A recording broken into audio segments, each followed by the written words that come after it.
Merci Álvaro, bonjour. Il sera difficile de ne pas répéter certains des concepts qui ont été mis en avant hier, mais j'essaierai de faire de mon mieux pour répondre à ce sujet sur les défis actuels pour la durabilité et le rôle de l'approche écosystémique et à l'échelle du paysage. Nous avons une série de défis. D'un côté, les plus urgents. Nous avons connu une situation qui semble être un chameau pour ce qui est de l'alimentation, la crise de 2008, ensuite en 2009 et 2010, une situation de calme relatif, et maintenant des problèmes au niveau des aliments ces derniers mois. Et ce n'est qu'en juin ou juillet que les récoltes de blé à l'hémisphère nord permettraient de donner une solution à cette situation. Il reste donc 3-4 mois, des facteurs importants pour lesquels il y a des éléments structurels qui renforcent cette situation et sa durée. Et ceci veut conditionner certains des aspects que nous avons traités. Un deuxième aspect, la crise énergétique. Les deux sont en rapport l'un avec l'autre, et évidemment des événements qui à long terme peuvent être très favorables, mais qui au court terme provoquent beaucoup de problèmes, la situation au nord de l'Afrique, au Moyen-Orient, et ce qui est arrivé après le tremblement de terre et le tsunami au Japon, la crise financière que nous connaissons dans les pays développés, et bien sûr tout ceci en rapport avec des composantes de sécurité. Quels sont les aspects sous-jacents auxquels on prête moins d'attention parce qu'ils sont moins attirants du point de vue médiatique, tels que le changement climatique, à cause de grands défenseurs tels que Al Gore? Ceci a bien pénétré dans la scène internationale. La croissance démographique dans les pays en voie de développement, la Chine a développé, mais d'autres non. Et qui nous amène à cette prévision de quelques 9 milliards d'habitants en 2050. Et à partir de là, une ère de stabilisation. Ensuite, la croissance économique dans des pays émergents, surtout dans le sud-est asiatique, le processus d'urbanisation. Afrique est le seul pays, le seul continent qui est un peu à la traîne, et un monde globalisé et interconnecté, aussi bien en termes de services que de produits ou de production, et bien sûr au niveau de la communication.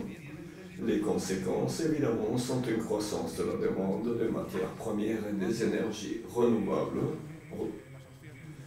puisque celles qui ne sont pas renouvelables émettent du carbone, ou bien la nucléaire qui a bien montré ses limites. Et celles-ci seules peuvent être dues à l'agriculture, à la gestion des forêts, et pour ce qui est des énergies, aux renouvelables physiques telles que l'éolique, la solaire, la géothermique, l'hydraulique et la marine. Et aussi celle de la biomasse, mais à l'échelle globale, plus de la moitié des énergies renouvelables sont de biomasse. Et donc elles sont en relation étroite avec la gestion forestale et l'agriculture.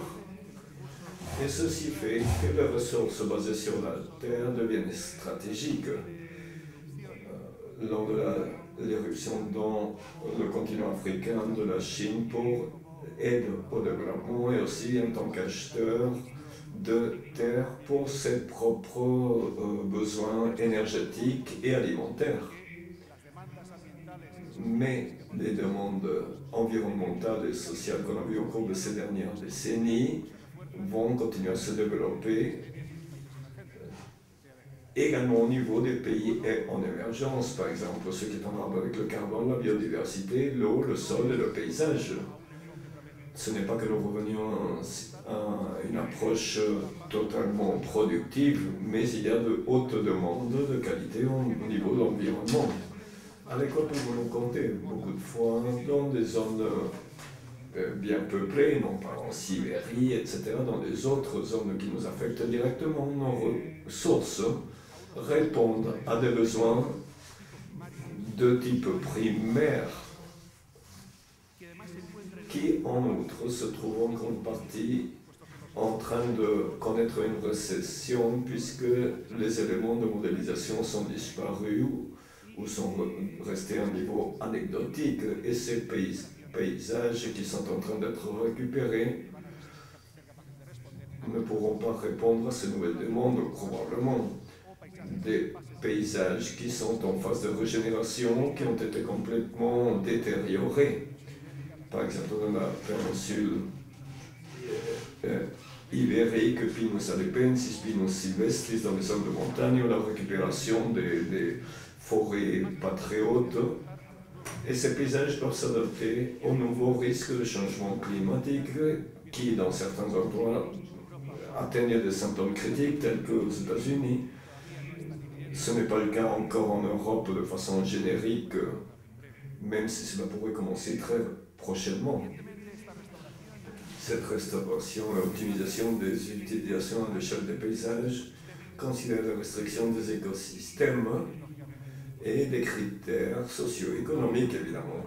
Concentrer l'agriculture dans les meilleurs sols pour les pratiques agronomiques et être culturel par leur dimension, récupérer les forêts par rapport aux cultures de subsistance qui étaient les éléments sous-jacents à la grande déforestation dans beaucoup de pays, et dans notre cas pendant des millénaires, et dans les pays tropicaux encore de nos jours, et dans des systèmes qui n'ont pas de valeur agronomique. Et dans les climats semi-arides ou tropiques, trouver des solutions agroforestales pour combiner les utilisations et éviter la dichotomie entre les deux utilisations en maintenant la protection de sols et en prenant soin du carbone et de la biodiversité. Et chercher la manière dont cette restauration n'amène pas une discontinuité verticale et horizontale qui pourrait faire perdre la totalité de ce capital. Nous verrions donc les paysages presque optimaux de béton avec les masses forestales dans les montagnes, les cultures agricoles en bas et les zones habitées à la lisière de ces deux paysages. Ces défis nous amènent, d'une part, ils sont à l'échelle des paysages au moins, tels que les feux, les insectes, et même à des échelles plus importantes, et aussi générer des paysages plus résilients, qui passent plus rapidement par des phases de régénération pour générer des structures beaucoup plus résilientes par rapport au feu, soit parce qu'ils peuvent repousser plus rapidement, ou parce qu'ils puissent résister sans qu'on perde ces structures à cause du passage du feu. Par exemple, moins de densité, de plus grande dimension pour les arbres et donc plus de résilience par rapport au feu. Ces paysages à venir, on doit optimiser l'output total, soit au niveau de l'environnement, soit au niveau socio-économique, mais surtout social et environnemental. Et une partie de cette restauration doit réduire les coûts, puisque les pays ne peuvent pas investir des quantités trop élevées, et ils doivent se baser sur la conduction des processus naturels au lieu de leur abandon pour s'avérer utile. Comme je l'ai déjà commenté hier, le GPFLR a estimé entre 1000 et 1500 millions d'hectares les surfaces susceptibles de restauration forestale, sans affecter l'agroalimentaire par des formations agroforestières et la récupération de zones qui ont été déjà abandonnées dans des climats semi-arides où il n'y a pas de conflit avec les activités agricoles.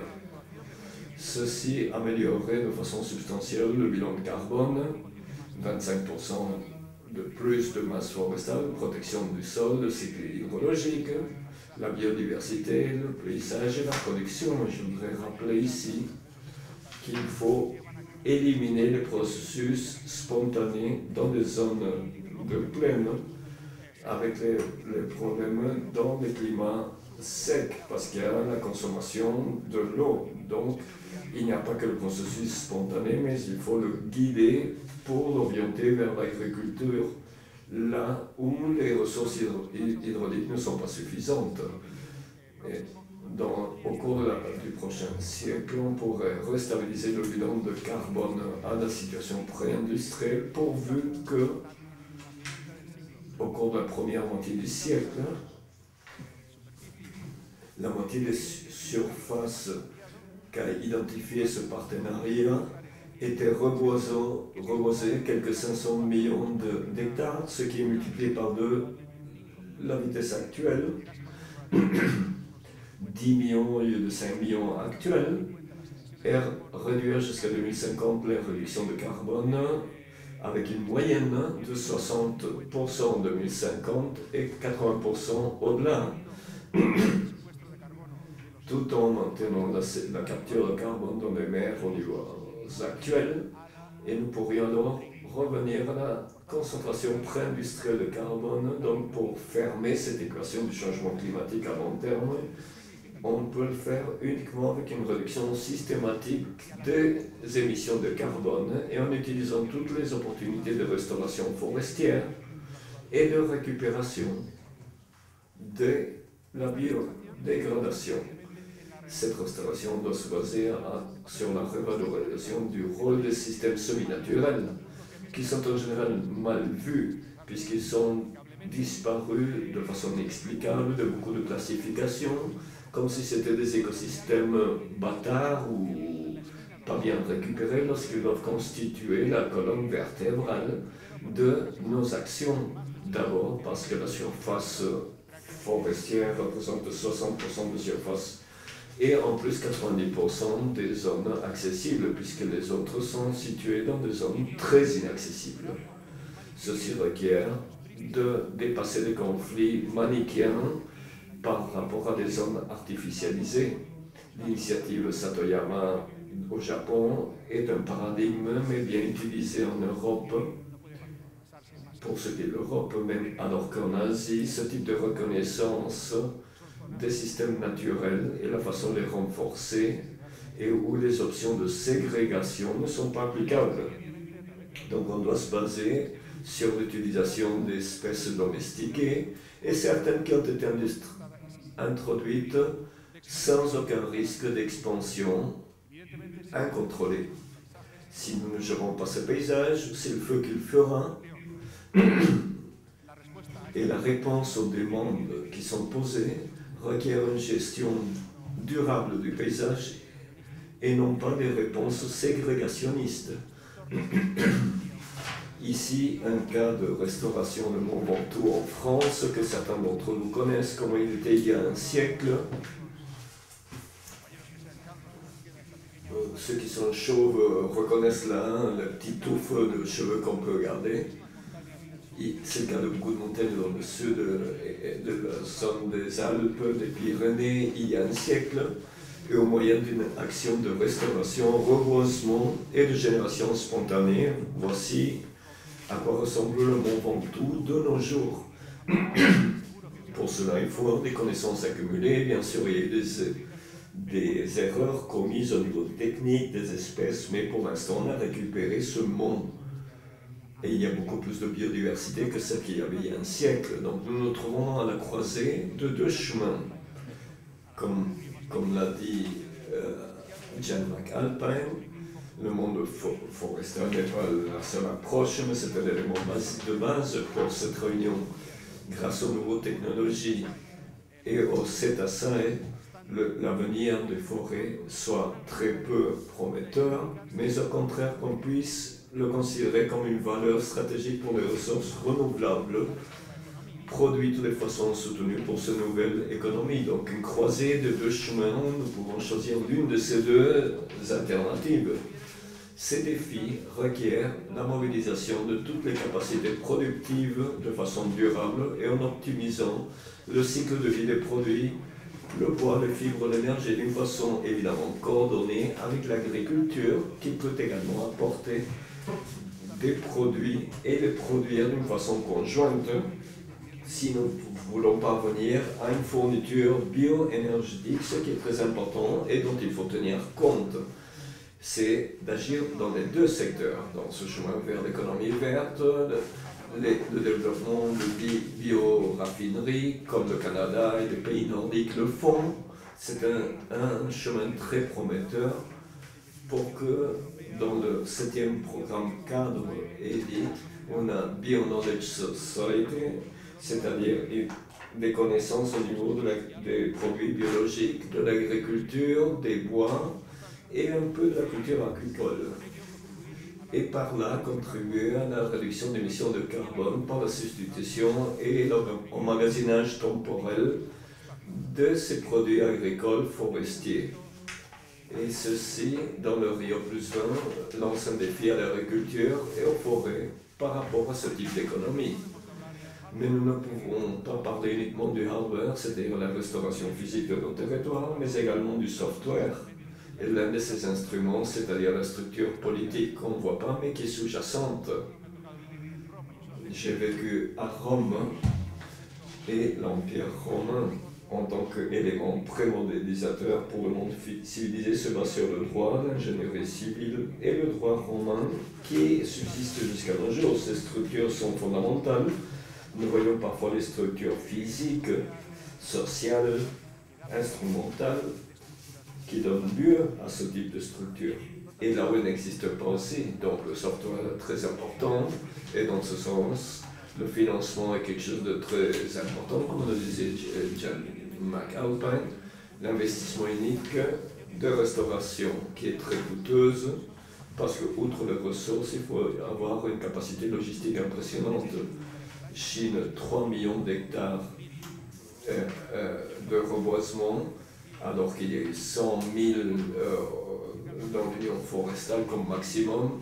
Ceci requiert donc de la part de la Chine une capacité logistique, un personnel qualifié, des pépinières, des gardes forestiers, un réseau impressionnant. Ce n'est pas simplement de mettre des milliards de dollars sur la table, et derrière une capacité financière, bien sûr.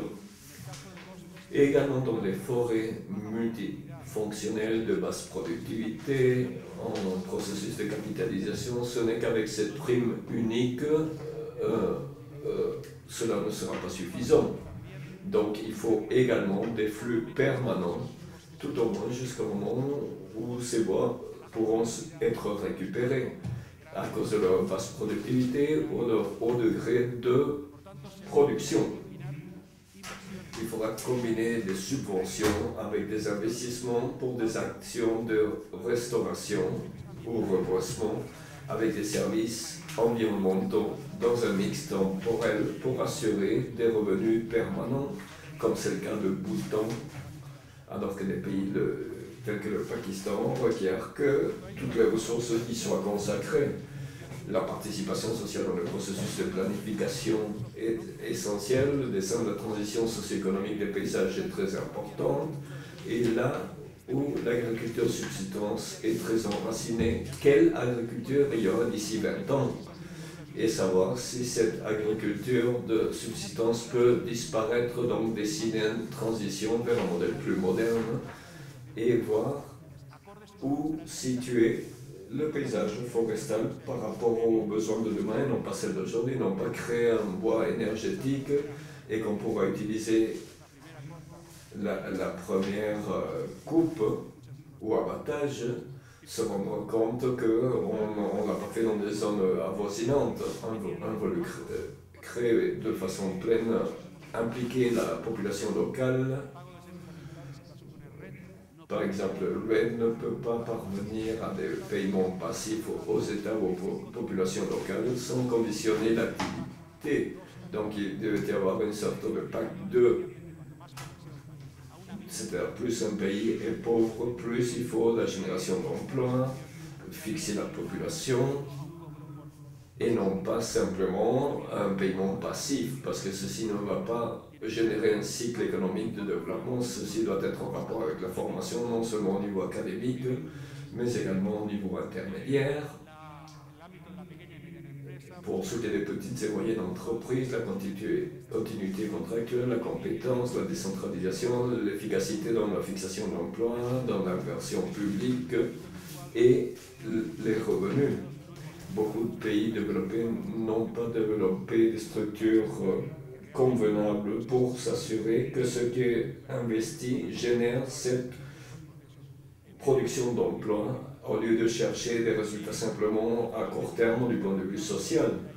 Et pour ce qui est de la propriété-gestion, 25% des forêts en voie de développement dans les pays tropicaux sont passées en gestion propriétaire des populations locales en tant qu'instrument pour assurer une déconcentration de ministère des forêts, et parce que c'est la forme de relier la population au projet et s'assurer qu'on adresse ces investissements de la meilleure manière, par exemple le Vietnam et la Chine. Redéfinir également le rôle des agences publiques sans être trop sectoriel, les transformer dans des conducteurs et leaders pour le processus, établir une planification, résoudre les aspects intersectoriels qui est là où nous connaissons des déchets et canaliser les ressources. Jan McAlpin a déjà parlé de l'importance de la communication qui est clé dans les sociétés urbaines. L'évidence qu'une erreur de diagnostic mène toujours à un traitement qui est erroné. Et si nous faisions une enquête dans n'importe lequel de nos pays, il est sûr que la plupart de la population conclurait que dans les pays en Europe, aux États-Unis, que les forêts connaissent une récession, ce qui n'est pas le cas.